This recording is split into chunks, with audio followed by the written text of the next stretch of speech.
Hello दोस्तों, जय हिंद। चलिए हम आज के वीडियो में पढ़ने वाले हैं जो महत्वपूर्ण आर्टिकल है जो हर एक एग्जाम के लिए इम्पोर्टेंट है, जैसे कि रेलवे हुआ, आरआरबी, एनटीपीसी, जितना भी एग्जाम है ना, एसएससी जैसे आने वाला है, सीपीओ आने वाला है, सीटीएसएल आने वाला है, जीडी आने वाला है। तो चलिए हम क्वेश्चन नंबर 1 देखना करते हैं। चलिए इसके लिए पहले हम एक मोटिवेशनल शायरी भी सुन लेते हैं जो कि हमको अच्छा रहेगा। कथी बोलता है दोस्तों, हर सपनों की अपनी सांसों में रखो, हर मंजिल को अपनी बाहों में रखो, हर जीत आपकी हाँ ये दोस्तों, बस अपनी लक्ष्यों के अपनी निगाहों में रखो। ठीक है, चलिए आज हम पढ़ने वाले भारतीय संविधान की प्रमुख अनुच्छेद जो कि इम्पोर्टेंट है। आर्टिकल नंबर हम 1 देखते हैं। आर्टिकल नंबर 1 में कहती है संघ का नाम और राज्य क्षेत्र। आर्टिकल 1 में कहती है संघ का नाम और राज्य क्षेत्र है। आर्टिकल जो है 5 से 11 में कहती है नागरिकता और संबंधित प्रावधान है। आर्टिकल 5 से 11 में कहती है नागरिकता संबंधित प्रावधान है। आर्टिकल नंबर 14 कहती है विधि के समक्ष समानता। आर्टिकल 14 में कहती है विधि के समक्ष समानता है। आर्टिकल 17 में कहती है अस्पृश्यता का मतलब छुआछूत। आप छुआछूत आप नहीं कर सकते हैं, अगर करेगा तो उससे आप आर्टिकल 17 का से आप उसको ऊपर कार्रवाई कर सकते हैं। चलो आर्टिकल नंबर 18 देखते हैं उपाधियों का अंत। आर्टिकल 18 में कहती है उपाधियों का अंत। ठीक है, चलिए आर्टिकल नंबर 19 का 1 का ए में देखते हैं। कहती है वाक और व्यक्ति की स्वतंत्रता, आपको घूमने फिरने और बोलने का अधिकार है। कहते हैं आर्टिकल नंबर 19 में। आर्टिकल नंबर 21 देखते हैं प्राण और दया की स्वतंत्रता, आपके ऊपर जो कोई अगर मारने का कोशिश कर रहा था आपको प्राण और दया की स्वतंत्रता रक्षा करने का किसको है, संविधान में पुलिस को है, जिसके कारण आपको कहीं बैठ के जाते हैं घूमते फिरते हैं तो आपको कभी चेक किया जाता है, हेलमेट चेक किया जाता है। चलो दोस्तों आर्टिकल नंबर 21 का ये देखते हैं 6 से 14 वर्ष बच्चों का शिक्षा का अधिकार। जैसे कोई बच्चा कोई स्कूल है ना, जैसे बोलते सरकारी स्कूल, मिडिल स्कूल जो जितना रहता है ना, उसमें 6 वर्ष से लेकर 14 वर्ष के बच्चों के लिए शिक्षा का अधिकार का थीम है आर्टिकल 21 के 1 में है। आर्टिकल 24 देखते हैं।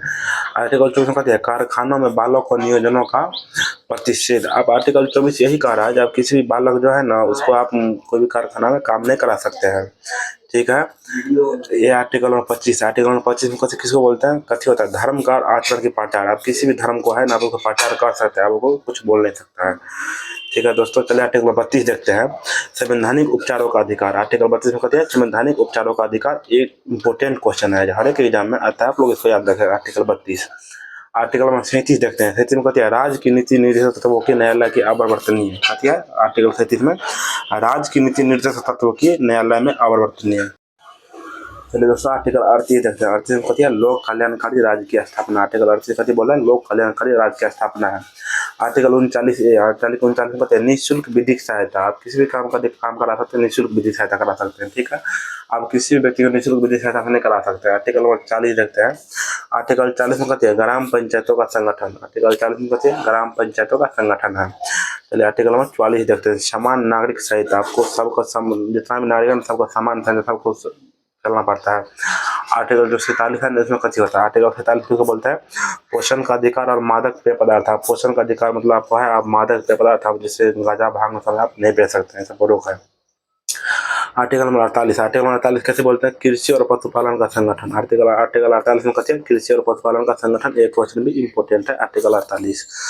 ठीक है दोस्तों, चलिए क्वेश्चन नंबर 1 देखते हैं। आर्टिकल 50 देखते हैं। 50 में कहते हैं कार्यपालिका से न्यायपालिका का पृथक्करण। ठीक है दोस्तों, चलिए आर्टिकल 51 देखते हैं। 51 कहते हैं अंतर्राष्ट्रीय शांति सुरक्षा। आर्टिकल 51 कहते हैं अंतर्राष्ट्रीय शांति सुरक्षा। आर्टिकल 51 में कौन कहती है मूल कर्तव्य। मूल कर्तव्य को आपको मूल कर्तव्य कथी है तो जानवर करते हैं, वो तो नहीं जानते उसको अलग से वीडियो बना देंगे। ठीक है दोस्तों, चलिए हम आर्टिकल नंबर 52 देखते हैं भारत का राष्ट्रपति। आर्टिकल 52 कहते बोला है भारत का राष्ट्रपति होगा। आर्टिकल नंबर 53 देखते हैं हम संघ की कार्यपालिका शक्ति मतलब राष्ट्रपति के भी कार्यपालिका शक्ति होता है सो। आर्टिकल 54 कहते बोला है राष्ट्रपति का निर्वाचन आयोग। कहते बोला आर्टिकल 54 राष्ट्रपति का निर्वाचन चुनाव कैसे होगा। आर्टिकल 15 राष्ट्रपति के निर्वाचन के चुनाव की विधि मतलब राष्ट्रपति का निर्वाचन करेंगे तो कौन विधि से कौन नीति से करेंगे वो है।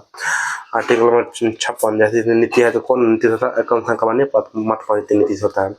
आर्टिकल 56 में कहते हैं राष्ट्रपति की पदाविधि। राष्ट्रपति कितना दिन अपना पद पर रह सकते हैं। ठीक है दोस्तों, आर्टिकल 60 देते हैं राष्ट्रपति की शपथ। आर्टिकल 60 में कहते हैं राष्ट्रपति की शपथ। आर्टिकल 61 में कहते हैं राष्ट्रपति पर महाभियोग लगाने की प्रक्रिया।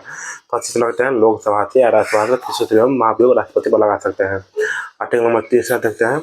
आर्टिकल 30 में कहते हैं भारत के उपराष्ट्रपति होगा। आर्टिकल 30 में कहते हैं दोस्तों भारत के ज़्यादा उपराष्ट्रपति होगा। एक क्वेश्चन भी कहती है इंपॉर्टेंट है, आप लोग याद रखिएगा। चलिए दोस्तों आर्टिकल नंबर 71 देखते हैं। राष्ट्रपति और उपराष्ट्रपति के निर्वाचन से संबंधित विषय कथी है आर्टिकल 71 में। ये क्वेश्चन भी इंपॉर्टेंट है, आप लोग याद रखिएगा। ठीक है दोस्तों, चलिए क्वेश्चन नंबर आर्टिकल नंबर 72 देते हैं। क्षमादान की शक्ति। आर्टिकल 72 कहते हैं क्षमादान की शक्ति कौन क्षमा करता है? राष्ट्रपति। अगर आपको फांसी सजा हो गया तो क्षमादान की शक्ति किस पास में? राष्ट्रपति के पास में। आर्टिकल नंबर 76 देखते हैं। भारत के महान्यायवादी। महान्यायवादी किसको बोलते हैं? जो भारत सरकार को वकील को कथी बोलते हैं? भारत का महान्यायवादी। दोस्तों आर्टिकल नंबर 80 देखते हैं। 80 में कहती है राज्यसभा की संरचना। आर्टिकल 80 में कहती है राज्यसभा की संरचना है। आर्टिकल 81 में कहती है लोकसभा की संरचना। आर्टिकल 81 में कहती है लोकसभा की संरचना। आर्टिकल 108 में कुछ दफाओं में दोनों सदनों की संयुक्त बैठक। कुछ जना कोनो विषय बात करना है, दोनों सदन में बात करते, दोनों सदन कहते हैं लोकसभा राज्यसभा दोनों सदन बात करता है। ठीक है दोस्तों, आर्टिकल नंबर 110 देखते हैं धन विधेयक की परिभाषा। आर्टिकल 110 में कहती है धन विधेयक की परिभाषा है। आर्टिकल 112 में कहती है वार्षिक वित्तीय विवरण। आर्टिकल 112 कहती है वार्षिक वित्तीय विवरण है। आर्टिकल 123 में राष्ट्रपति का अध्यादेश की शक्ति। राष्ट्रपति अध्यादेश जारी करने की शक्ति किसे पास में? आर्टिकल 123 में। ये क्वेश्चन भी इंपोर्टेंट है दोस्तों, हर एक एग्जाम में आता है। आर्टिकल 124 कहती क्या उच्चतम न्यायालय की स्थापना। जो उच्चतम न्यायालय जो सुप्रीम कोर्ट वाला उसमें आर्टिकल 124 में है। ठीक है दोस्तों, चलिए आर्टिकल नंबर 129 देखते हैं। उच्चतम न्यायालय के अभिलेख की न्यायालय होना।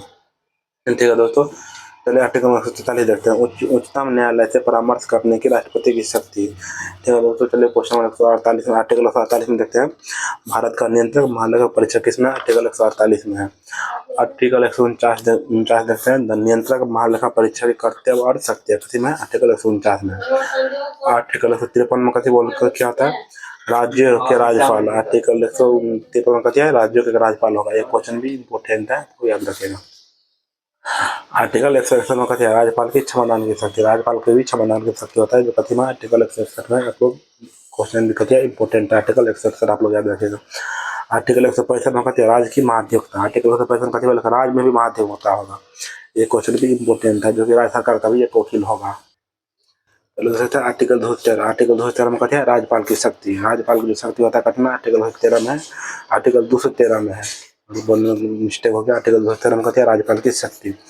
आर्टिकल 214 में कहते हैं राज्यों के उच्च न्यायालय। राज्य में भी किसी बोलता है हाई कोर्ट। हाई कोर्ट को कैसे बोलते हैं? उच्च न्यायालय होता है, राज्य में भी हाई कोर्ट होता है। कितना वहाँ लिखा गया है? आर्टिकल 214 में लिखा गया है। ये क्वेश्चन बिहार पुलिस के लिए इंपॉर्टेंट है।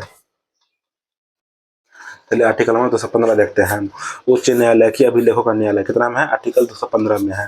चलिए दोस्तों आर्टिकल नंबर 226 देखते हैं। कुछ रीट निकालने के लिए उच्च न्यायालय का होना। कुछ रीट निकालने कथी होना पड़ता है? उच्च न्यायालय को। कथी के लिए? हाई कोर्ट जिसको बोलते हैं, उच्च न्यायालय का हाई कोर्ट बोलते हैं।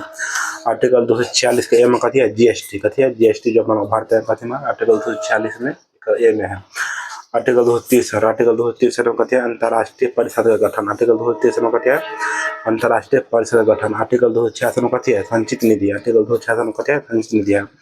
आर्टिकल 267 में कहती है आकस्मिकता का निधि। आर्टिकल 267 में कहती है आकस्मिकता का निधि। आर्टिकल 280 में कहती है वित्त आयोग। वित्त आयोग कितना है? आर्टिकल 280 में एक क्वेश्चन में कहते हैं इंपॉर्टेंट है। आर्टिकल 300 का कहते हैं संपत्ति का अधिकार। संपत्ति का अधिकार एक मौलिक अधिकार नहीं है दोस्तों, कहते हैं आर्टिकल 300 का में है। चलिए आर्टिकल 315 देखते हैं। संघ और राज्य के लिए लोकसभा का आयोग कथी में? आर्टिकल 315 में दोस्तों। आर्टिकल नंबर 324 आर्टिकल 324 में कहते हैं निर्वाचन आयोग में निहित होना। आर्टिकल 324 कहते हैं निर्वाचन आयोग में निहित होना। आर्टिकल 338 कथी बोलता है? अनुसूचित जाति आयोग। आर्टिकल 338 कथी होता है? अनुसूचित जाति आयोग। आर्टिकल 340 कहते हैं संघ की राजभाषा। संघ की राजभाषा मतलब राज्य को राजभाषा कथी में होगा? आर्टिकल 340 में लिखा गया है। ठीक है दोस्तों, चलिए हम आर्टिकल नंबर 338 देखते हैं। अनुसूचित जनजाति और आयोग कथी में? आर्टिकल नंबर 338 में है। आर्टिकल नंबर 352 कथी है? आपातकाल घोषणा का प्रभाव। आर्टिकल 352 आपातकाल। आपातकाल में कोई भी कुछ हो तो आप कौन कहता है? राष्ट्रपति द्वारा आपातकाल घोषणा का प्रभाव करता है। आर्टिकल 356 देखते हैं हम राज्य के संवैधानिक आयोग कथी में है? आर्टिकल 356 में। आर्टिकल 357 कहते हैं वित्तीय आपातकाल के बारे में उपमन है। आर्टिकल 358 कहते हैं संविधान का संशोधन करने की संसद की शक्ति होता है। कैसे में? आर्टिकल 338 में 368 में। तो ठीक है दोस्तों, चलिए आज का वीडियो यहीं पर खत्म हुआ। आप लोग वीडियो कैसे लगा कमेंट कीजिए, लाइक कीजिए, हर एक चीज़ आपके लिए इंपॉर्टेंट है, और शेयर भी कर दीजिएगा। ठीक है दोस्तों, ठीक है।